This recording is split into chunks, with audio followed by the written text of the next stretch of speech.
सबसे पहले state bank of India ने बेस रेट 7.5% तय किया। एसबीआई के चेयरमैन ओपी भट्ट के मुताबिक बेस रेट लागू होने से मौजूदा ग्राहकों के लोन की ब्याज दरों पर कोई असर नहीं होगा।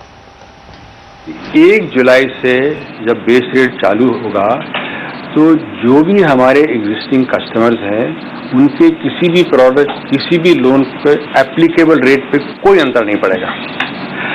जो नए कस्टमर्स आएंगे या जो हमारे वर्तमान कस्टमर्स हैं, जब उनका अकाउंट रिन्यूअल के लिए आएगा उस वक्त जो है बेस रेट की वजह से जो भी चेंजेस एप्लीकेबल रेट में आएंगे वो तब लागू होंगे। चेंजेस तो आएंगे, कुछ लोगों का हो सकता है कम हो और कुछ लोगों का हो सकता है ज्यादा हो। जो हमने अभी तक कैलकुलेशंस की हैं, लगभग प्लस माइनस 25 बेसिस पॉइंट्स का फर्क आएगा। बेस रेट लागू होने से होम और ऑटो लोन दरों पर कोई फर्क नहीं पड़ने वाला है। फर्क पड़ेगा कॉर्पोरेट लोन्स पर। यहां भी छोटे और मझोले उद्योग फायदे में रहेंगे और बैंकों के साथ मोल भाव करने वाली बड़ी कंपनियों को कुछ नुकसान होने की आशंका है। और इस वक्त हमारे साथ मौजूद हैं एसबीआई के सीएफओ एस रंजन साहब। एसबीआई के 7.5% बेस रेट तय करने का क्या मानदंड है और इसकी क्या वजह है? 1.5 रिजर्व बैंक ने किस तरह से बेस रेट कैलकुलेट करना, उसका एक नियमित फॉर्मूला उन्होंने दिया हुआ है और इस फॉर्मूला के हिसाब से कॉस्ट ऑफ डिपॉजिट्स और इसके ऊपर अनएलोकेटेबल कॉस्ट जो है, कॉस्ट एडमिनिस्ट्रेशन और जैसे आईटी वगैरह की जो कॉस्ट है वो, और नेगेटिव कैरी जो सीआरआर रखते हैं उसकी वजह से जो नेगेटिव कैरी होता है उसका कॉस्ट, और एक नियमित रूप से जो प्रॉफिट रहता है, the profit divided by deployable deposit, profit का एक अंग, यानी कि एक अंग बेस रेट के अंदर आएगा, एक अंग बेस रेट के बाहर आएगा और एक अंग अदर इनकम के जरिए से आएगा। तो एक प्रॉफिट का एक भाग बेस रेट के अंदर रहता है। और इस वक्त हमारे साथ मौजूद हैं एक और मेहमान, ओबीसी के चेयरमैन हैं टीवाई प्रभु साहब। 1 जुलाई से पीएलआर की जगह बेस रेट लागू हो जाएगा। इससे क्या बैंकिंग सिस्टम में किस बदलाव की उम्मीद की जाए? क्या कोई बहुत जैसे सभी परेशानी की एक दवा है ये?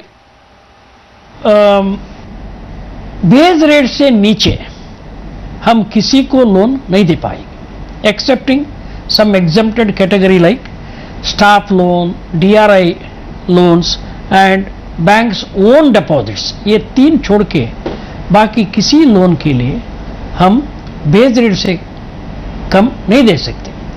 दूसरा पॉइंट आरबीआई ने ये कहा है कि आप कैसा बेस रेट कंप्यूट करेंगे, इसमें तो आ जाएगा बेस रेट में। बेस रेट कंप्यूट करने का तरीका भी आरबीआई ने बताया है।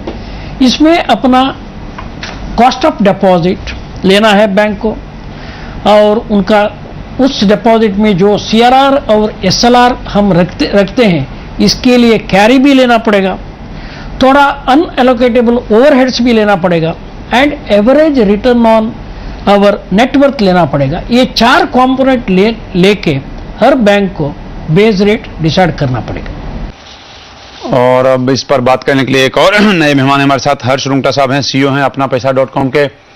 रुंगटा साहब, बेस रेट लागू हो गया ये कहना ठीक नहीं होगा, लागू हो जाएगा अब से 2 दिन बाद। इसको क्या पेनासिया बोलेंगे? खैर, जैसे हम डिस्कवर करते हैं कि पेनेशिया तो शायद किताबों में ही होता है। एक दवाई सभी मर्जों के लिए तो नहीं होती है। जो बेसिक पर्पस है बेस रेट का वो उसको ट्रांसपेरेंट बनाना है। जी जी। और ऑब्वियसली जैसे आरबीआई ने भी कहा है कि जो वो पॉलिसी सिग्नल्स देते हैं उसका बेटर ट्रांसमिशन हो, इसके लिए एक ट्रांसपेरेंट तरीके से फ्लोटिंग रेट लोन्स प्राइस हो, इसके लिए ये बेस रेट मैकेनिज्म का इजाद किया गया है। और वो काफी हद तक इम्प्लीमेंट इसमें कैसे होता है वो देखने की बात है।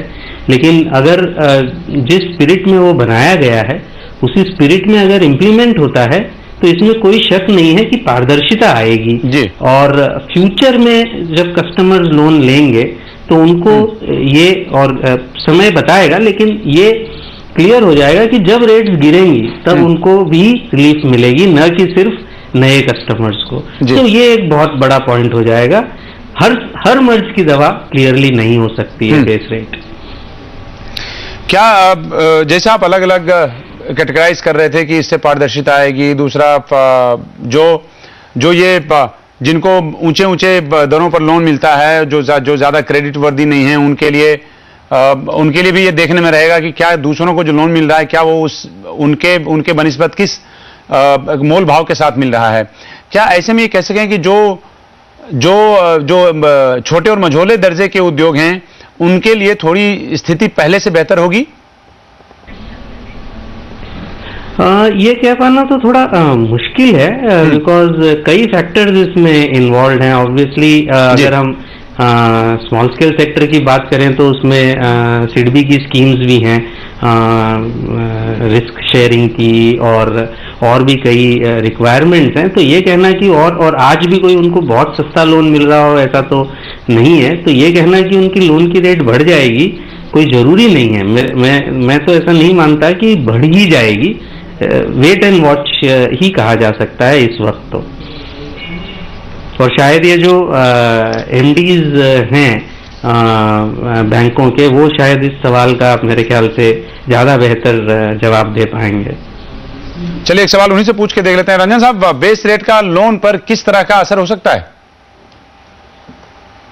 देखिए, कोशिश ये किया गया है कि बीपीएलआर से बेस रेट पे चेंज करने के बाद भी किसी भी कस्टमर ग्रुप को ज्यादा इसके वजह से इसका बोझ ना उठाना पड़े, कि अधिकतर काफी स्कीम्स, काफी प्रोडक्ट्स में 25 बेसिस पॉइंट ज्यादा या कम होता है। और जो एग्जिस्टिंग कस्टमर्स हैं वो 1 जुलाई को जब बेस रेट के अंतर्गत आएंगे तो उनके लिए कॉस्ट वैसे ही रहेगा जो जैसे वो पहले देते थे। और जैसे उनका रिन्यूअल का डेट आएगा तब बेस रेट के प्रति जो कॉस्ट रहेगा वो उनको लागू होगा। बेस रेट लागू होने से जो आम उपभोक्ता हैं इस देश के, क्या वो उनके लिए कुछ फायदा है, उनके लिए नुकसान है? और क्या ये माना जाए कि जो बेस रेट होगा उससे लोन सस्ता होगा? इमीडिएटली कोई सस्ता होने का बात नहीं होगा, लेकिन एक चीज तो इससे बहुत